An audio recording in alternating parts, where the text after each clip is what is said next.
Hello guys and welcome back into a new brand video. In today's tutorial, I'm going to show you how to merge duplicate cases in Salesforce. So make sure to watch the video to the end and follow these simple steps. So first, we need to go to the cases page or to the cases place. So either you can get it from here in your navbar, or you can go from the launcher and search for cases and you can access to them.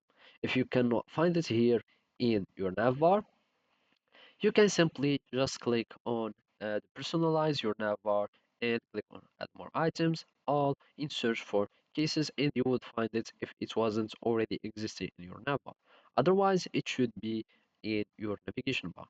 So now let's go to our cases, and basically here in the list view, let's for example clone this one, or let's just click create a new one, and basically we need for example to have any status or whatever contact name, and we need to have duplicates of this one.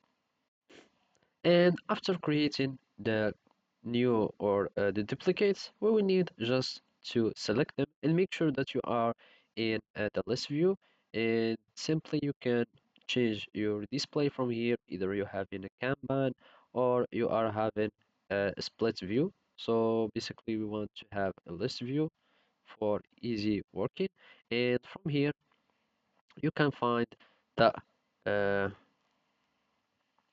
now all we need to do is to start allowing or adding the merge case. So let's go now to the setup, and after that we need just to enable the merge cases. So here we need just to search for merge cases, and as you can see we can find the case merge, and basically we need to enable it first. So let's just wait for the page to load.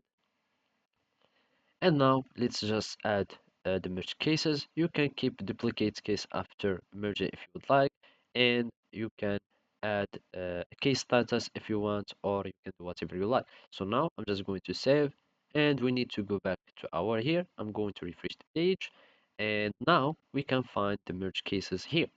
And all we need to do is just to choose the ones that we would like. We merge the cases, and then you choose the master from the child. You click on next and you merge, and that's it. So basically this is how you can do it. Thank you for watching and see you next time.